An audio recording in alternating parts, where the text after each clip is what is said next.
Welcome to Suman TV. నేను మీ సుప్రసాద్. రైతే రాజు, దేశానికి వెన్నుముక. రైతు అనే మాటలనైతే మనం చాలా వింటాము. ఈ రైతు ఎగ్జాక్ట్గా ఆ పదాలకైతే సూట్ అవుతాడు. ఎందుకంటే తాను వ్యవసాయం చేస్తూ 10 మందికి జీవనోపాధి కల్పిస్తున్న ఆ రైతు అయితే మాత్రం పలువురికి ఆదర్శంగా నిలుస్తున్నాడు ఈ రైతు.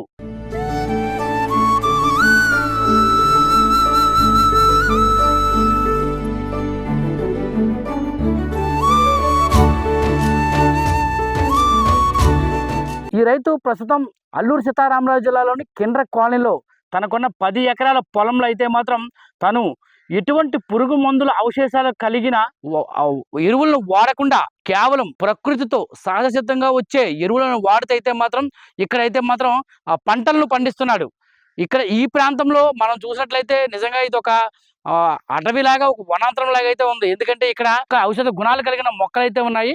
వాటితోటే అక్కడ ఉన్న ఏదైతే ఔషధ గుణాలు కలిగిన మొక్కలతోటే ఈయనైతే జీవామృతం అనేక ఎరువులను సహజసిద్ధంగా తయారు చేస్తూ తాను చేస్తున్న వ్యవసాయంలోనే ఆ ఎరువులను వాడుతూ అధిక దిగుబడిని సాధిస్తే అయితే మాత్రం తనైతే లాభాల దారిలో అయితే నడుస్తూ ఉన్నాడు. ఇతను చేసే వ్యవసాయం కేవలం ఈ గిరిజనైతే కాకుండా పలువురికి ఆదర్శంగా నిలుస్తూ వారు కూడా ఇటువంటి వ్యవసాయం చేస్తే లాభదాయకంగా ఉంటారని మాత్రం మనతో చెప్తున్నాడు. ఇక్కడ ఈ ప్రాంతంలో సుమారు ఈ 10 ఎకరాల్లో కూడా అనేక జాతులకు చెందిన రకరకాల చేపలను పెంచుతూ వాటిలోని ఎటువంటి వ్యర్థ పదార్థాలను వేయకుండా కేవలం ప్రకృతి సిద్ధంగా వచ్చే ఈ ఎరువులతోటే ఆ చేపలను పెంచుతూ ఆరోగ్యకరమైన జీవితాన్ని తాను గడుపుతూ ఇతరులకు కూడా అదే ఆరోగ్యకరమైన జీవితాన్ని ఇవ్వాలంటూ మాత్రం తానైతే ఆ ఉద్దేశంతో ఉన్నట్లయితే సుమన్ టీవీతో చెప్పారు. ఇక్కడ అనేక ఔషధ గుణాలు కలిగిన వనమూలికలు కలిగిన మొక్కలతో పాటు అనేక రకాల పండ్ల తోటలు, అరటి, జామ, అనేక రకాలకు చెందిన దానిమ్మ, బత్తాయి వంటి అనేక పళ్ళను కూడా పెంచుతూ ఉన్నాడు. ఈ రైతుని ప్రతి ఒక్కరూ ఆదర్శంగా తీసుకుంటే మాత్రం ఖచ్చితంగా వారైతే లాభాల బాటలో అయితే నడుస్తారు. ఎందుకంటే ఎటువంటి ఎరువులను కొనకుండా, ఒళ్ళు గుల్ల చేసుకోకుండా స్వతంగా తాను 10 మందికి ఉపాధినిస్తూ ఇక్కడే ఈ ప్రాంతంలోనే ఎరువులను తయారు చేస్తూ అయితే మాత్రం తానైతే వ్యవసాయాన్ని చేస్తున్నాడు. ఆ రైతు మనతో పాటు ఉన్నారు. ఒక్కసారి ఆయనతో మాట్లాడే ప్రయత్నం చేద్దాం రండి. ఇప్పటిదాకా మనం చెప్పుకున్న ఆదర్శ రైతు, గిరిజన రైతు ఈయన పేరే గంపా నాగరాజు. ఈయన సుమారుగా తన చిన్నతనం నుంచి కూడా ఆ తల్లిదండ్రులు ఏదైతే పూర్వీకుల నుంచి వచ్చిన వ్యవసాయం ఏదైతే ఉందో అదే ప్రకృతి సిద్ధంగా అయితే తాను వ్యవసాయం చేస్తున్నానంటూ ఆయన అయితే మనతో చెప్తున్నారు. ఈ ప్రకృతి వ్యవసాయం చేయడానికి ఆయన ఏ విధంగా ఈ ప్రాంతాన్ని అనువుగా ఏర్పాటు చేసుకున్న విషయాన్ని గంపా నాగరాజు గారిని అయితే అడిగి తెలుసుకుందాం.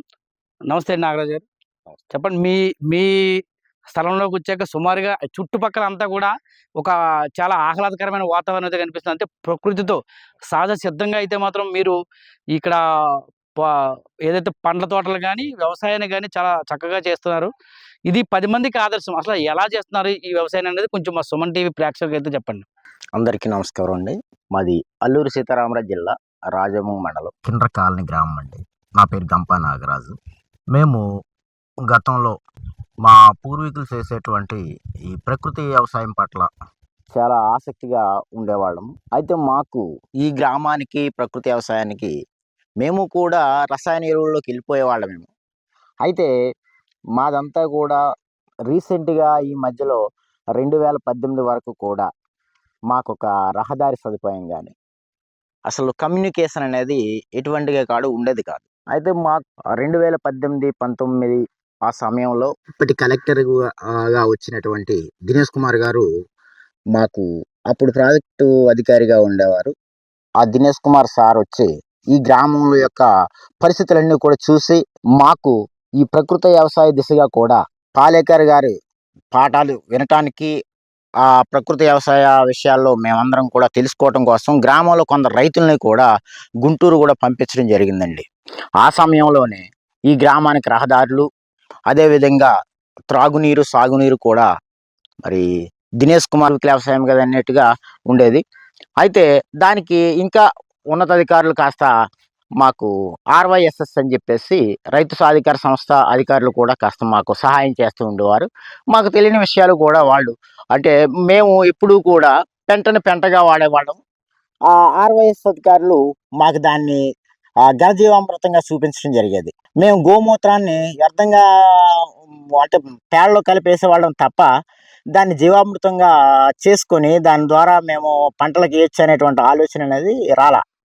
అయితే మేము ఈ ఆర్వైఎస్ ద్వారా మరి మేము దాన్ని జీవామృతంగా తయారు చేసుకొని దాన్నే మా మొక్కలకు వేసుకొని తద్వారా అనేక రకమైనటువంటి కూరగాయలు కావచ్చు, ఇక్కడ మొక్కలు కావచ్చు. నా దగ్గర సుమారు ఒక 40 జాతుల పళ్ళ మొక్కలు ఉన్నాయండి. మరి ముఖ్యంగా ఇక్కడ ఉన్నటువంటి మాకు సులువుగా ఉండేటువంటి దశపర్ణి కషాయం అని కానీ, లేదు అనుకుంటే ఇక్కడ తక్కువలో మాకు మేముగా తయారు చేసుకున్నటువంటి కషాయాలు కూడా మాకు ఉన్నాయి. మా అందుబాటులోనే ఉంటాయండి. మాకు రైతులు కూడా నేను L2గా పనిచేస్తున్నాను. సిక్లింత యూనిట్‌లో ఉన్నాను సార్.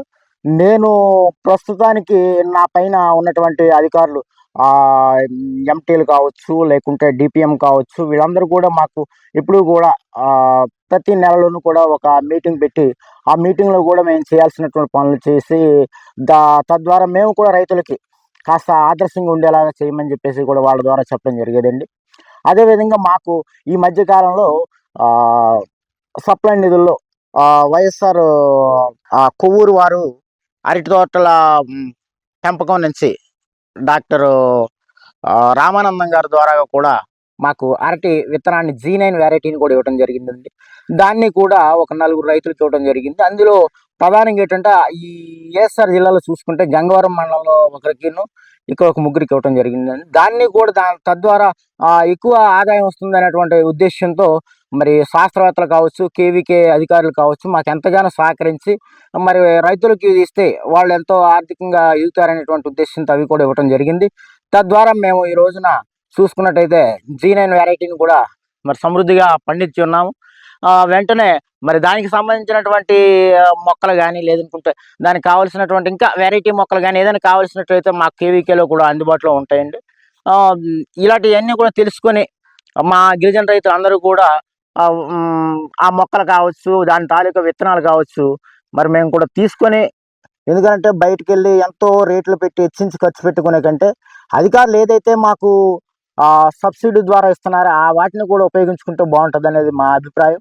అదేవిధంగా ఇక్కడ చూస్తే మరి గతంలో మరి నారా చంద్రబాబు నాయుడు గారు ప్రభుత్వ హయాంలో జరిగినటువంటి ఇంకుడు గుంటలు కావచ్చు, లేదు అనుకుంటే గతంలో డ్రిప్ ఇరిగేషన్ కావచ్చు, అది జైన్ కంపెనీ వాళ్ళకి ఇచ్చారు. అయితే దాన్ని ఇంకా పూర్తిగతంగా అవ్వలేదు. అయి ఉంటే ఇంకా మా గ్రామంలో ఉన్నటువంటి రైతులు 350 ఎకరాలకు గాను మేమందరం కూడా డ్రిప్ పెట్టి ప్రతి హార్టికల్చర్ సంబంధించిన పంటలన్నీ కూడా పండించుకునే వాళ్ళం. ఇలా పంటలు చేయటం వల్ల మేము ఆర్థికంగా అభివృద్ధి చెందటానికి ఎంతో దోహదపడుతుంది. అదేవిధంగా మరి ఇప్పుడు రసాయన వ్యవసాయాలు చేసేటువంటి వ్యక్తులు ఉన్నారు, ఎందరో అప్పుల పాలవుతున్నారు. మాకు ఆ సమస్య లేదు. మా షెడ్లోనే మాకు ఉన్నటువంటి ఆవులతోటే ఈ 10 ఎకరాల వ్యవసాయంలో కూడా సునాయాసంగా చేసుకోగలుగుతున్నాము. దానికి ఉపయోగపడేటువంటి ఖర్చు ఏమీ అంతగా ఉండదు. ఒక యూరియా బస్తా కొనుక్కున్నంత ఆ డబ్బులతో మనం ఇంచుమించు మా పొలానికి సరిపడా పప్పుల పిండి అవ్వచ్చు, బెల్లం అవ్వచ్చు, ఇవన్నీ కూడా కొనుక్కొని మేము వాటినే పిచికారి చేసుకోవటం వల్ల ఆరోగ్యంగా ఉంటాము. మా ఆహార పదార్థాలు తినేటువంటి వారు కూడా ఆరోగ్యంగా ఉంటారని తెలియజేస్తున్నాము. అదేవిధంగా మాకు ఉన్నటువంటి ఏదైతే కేవీకే వాళ్ళు ఉన్నారో వాళ్ళు మాకు కూడా ప్రస్తుతానికి కొర్రమీను చేప పిల్ల ఒకటి, అదేవిధంగా ఎర్రమైల, రాగండి, బుర్రబొచ్చు, మరలా ఏంటంటే రూప్సన్ చేపలను కూడా ఇవ్వటం జరిగింది. ఇప్పుడు ఏంటంటే మాకున్నటువంటి ఈ ఏరియాలో ఉన్నటువంటి చేపల రైతులందరూ కూడా ఆ అవకాశాలను వినియోగించుకుంటే ఇంకా బాగుంటుందని చెప్పేసి కూడా నేను తెలియజేసుకుంటున్నాను. దీనిని అజొల్లా అంటారండి. దీన్ని మనం ప్రధానంగా ఈ ఆవులకి అంటే పాడి పరిశ్రమలో ఎక్కువగా ఉపయోగించుకోవచ్చు. అదేవిధంగా పక్షులకు, కోళ్లకు కూడా ఇది మేతగా ఉపయోగించుకోవచ్చండి, దానాగా. అదేవిధంగా దీనిని మరలా ఇప్పుడున్నటువంటి ఫిషరీస్ ఏదైతే ఉందో చేప జాతి అన్నిటికీ కూడా ఇది ఆహారంగా ఉపయోగపడుతుందండి.